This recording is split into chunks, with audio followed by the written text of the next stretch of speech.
The city has the benefit of two rivers, the Chelmer and the Can, and also the Chelmer and Blackwater navigation.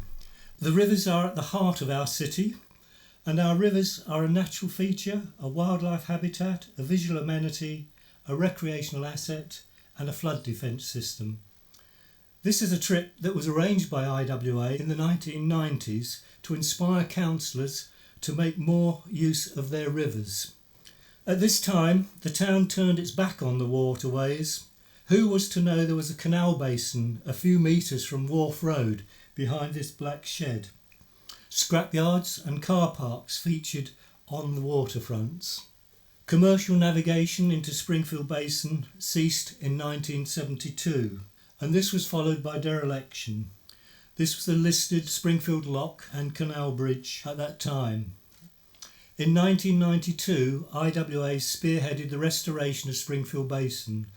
This was part of a partnership, and the National Rivers Authority at the time dredged the whole of the canal basin, and the Borough Council allowed use of their land for these operations.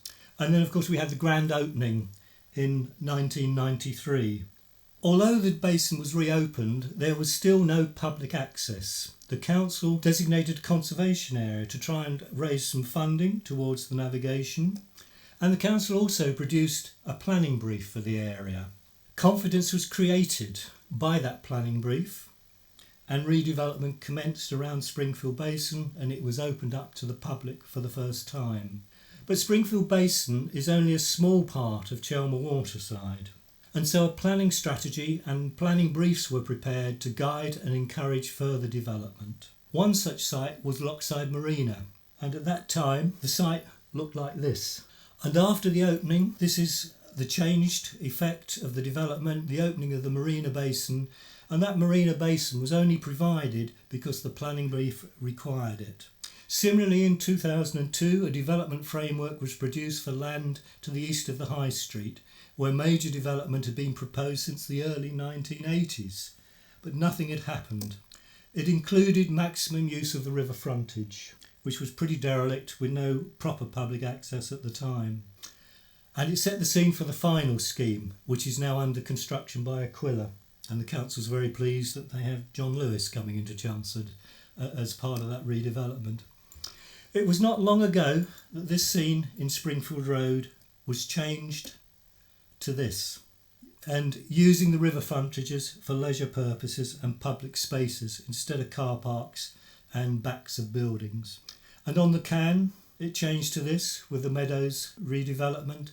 These scenes did not just happen. They were achieved by planning policies and by a proactive planning system supported by council members. The blank frontages here were seen as an opportunity to create activity and interest with new small shop units. And dead frontages, like this one onto the Can, the owners were encouraged to actually open them up and use them as open eating areas and extended space and active river frontage. River trips were operated. They could again become a regular feature.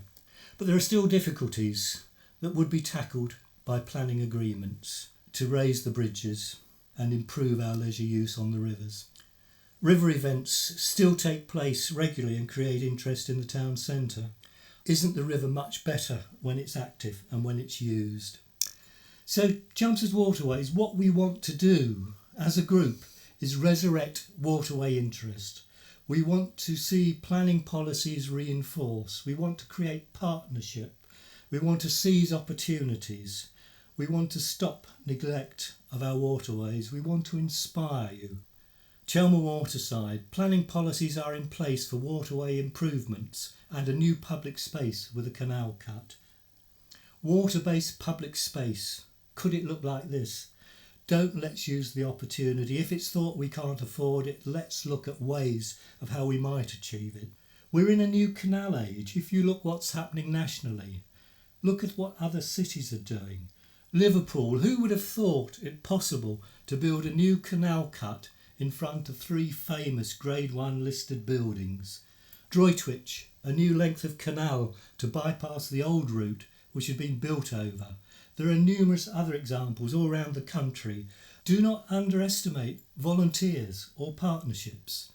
This plant is all being used by volunteers. This is San Antonio. Here they diverted the flood-prone river away from the centre of the town to allow it to be turned into a tourist attraction. Something to think about. Thank you all very much.